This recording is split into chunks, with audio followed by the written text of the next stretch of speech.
Have you ever wondered how many days you'll live? Sometimes people get diagnosed with a terminal illness and they're told how long they have left. It's not usually accurate, but it tends to put life into a different perspective. That happened to a close friend, and we'll be sharing a little about what we learned by observing her journey. First, please give this video a thumbs up and subscribe to LilyTube. This video is sponsored by Canyon Foot and Ankle. From simple nail care to advanced trauma and reconstructive care, their podiatrists have the training and skills needed to resolve even the most complex cases. Treat your feet to the exceptional care they deserve. For all of our viewers, every day is a gift because time is limited and our days are numbered. Because we all eventually die, and we never know when that time will be, so every day is truly important, but sometimes we forget that and we don't always prioritize what matters most to us. You know, a good friend recently told me about a book called 4,000 Weeks, and it's called that because that's roughly the amount of time we get according to current life expectancies. Now, I remember hearing once at church somebody say, nobody ever dies saying, I wish I'd spent more time at the office. But I think that's more a matter of perspective. I remember thinking at the time that financial problems had had a lot to do with my first divorce. And I thought if I died today, I would have wished I spent more time at the office. So I think how we use our time, of course, has a practical component because we got to support ourselves, but then we want to cherish the people around us that matter the most.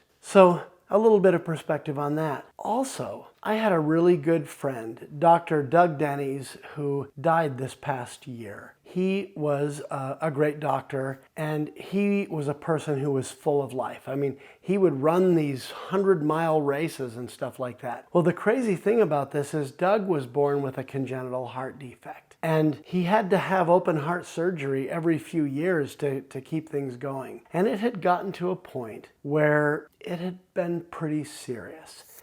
He needed to have another life-saving operation, and there was every chance, he knew this, there was every chance he was not going to make it through this last surgery. And he posted on his Facebook page the day before he had the surgery that he was going into work to do surgery on other people himself the day before he was supposed to have it. And he said, people ask me, well, why are you going into work the day before you're going to have a very sensitive operation? And he said, if you love what you do and you do good for others, why not?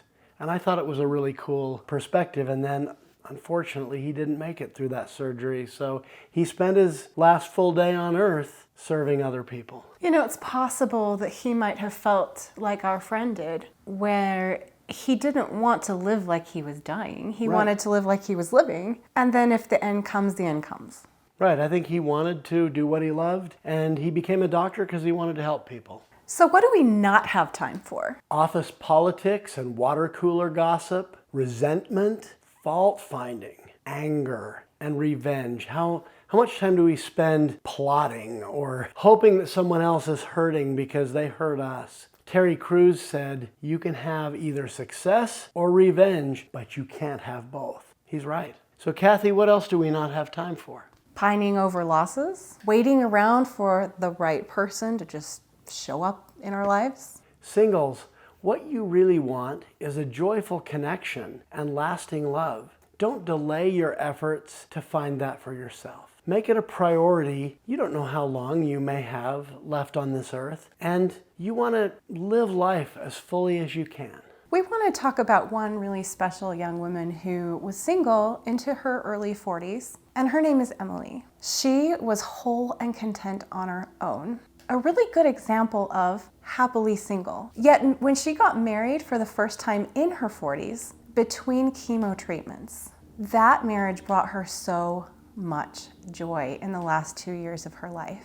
They wish they would have found each other sooner and that they'd had more time together. After fighting cancer for several years, she was given 6 months left to live. And because of that, we decided to do a formal interview here in our LilyTube studio. It's called Love at Last with Dan and Emily. And in that interview, they don't focus on her terminal diagnosis, but on their love story and their life together. Love at Last with Dan and Emily is a hopeful video for those who are in their 30s and 40s and not yet married. We invite you to check it out with the link in the show notes. Kathy, Emily made a special request of you for her funeral. Yes, she did. She requested that I play Fight Song on my violin, and so I got my string quartet, Strings of Elegance, to come and be with me that day, and we played Fight Song by Rachel Platten for her funeral service, and we got a really great recording of it, and it's posted on Kathy Butler Music. It's dedicated to those fighting cancer and to all who are fighting to make each day count. Links to Love at Last,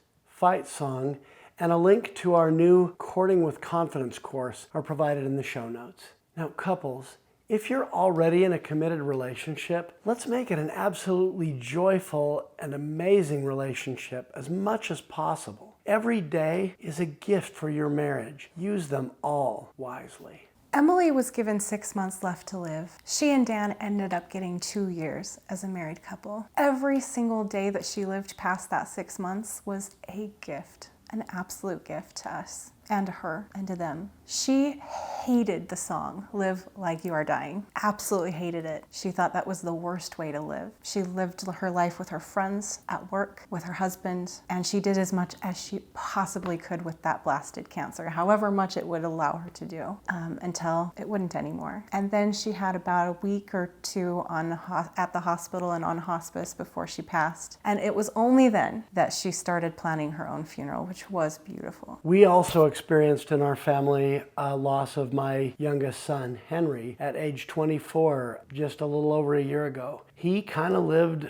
with the live fast, die young philosophy. Now, I don't think he wanted to die, don't get me wrong. I think he just didn't want to hold back his enjoyment of life out of fear of death, and unfortunately that cost him. But there are worse ways, and one is to live as if you're dying, I suppose. Or to live in fear of everything that could be really good for you. Right, and so when we remember these two people, I think one of the things that will always endure about both of them is how much they both wanted to enjoy every day of their life and thought of every day as a gift. If you were to make each day a gift and really treasure each relationship that really matters to you, what would you do different? Tell us in the comments. Remember, every day is a gift and a great time for more love in your life. This video is dedicated to our dear friend Emily Sarah Merkley Robinson, who was born March 16th, 1979, just a few months before I was born, and she died September 6th, 2023, after a almost 4-year fight with colon cancer. When she was first diagnosed, we could hardly believe it, and after surgery and chemo, it was eradicated for a short time. But we were told if it came back, it would be terminal. And when she got that horrible news, we all sat in my basement in tears that night. My husband and me, and she and her boyfriend. So her and me and our sweethearts. Emily loved to serve people. In fact, she continued working 5 jobs while she had chemo and a terminal diagnosis for longer than she should have, because she wanted to keep helping people. And she lived with me for 12 years while my boys were young. She became part of our family. We met our last year of high school when she joined what I had created to be a service club, which then became a key club the following year. And it's interesting that we started out serving together, and that the last thing she said during a private phone conversation with me before she passed was, she said, "Kathy, you need to keep serving in the Lily community.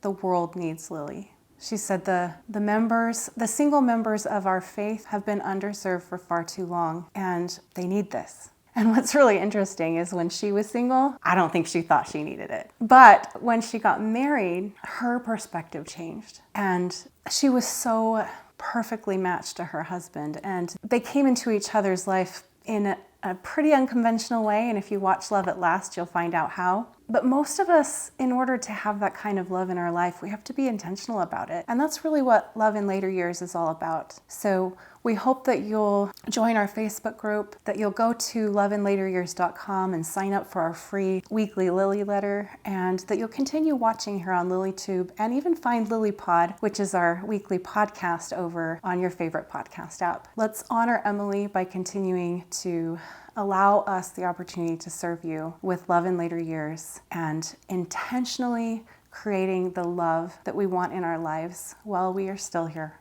on this earth.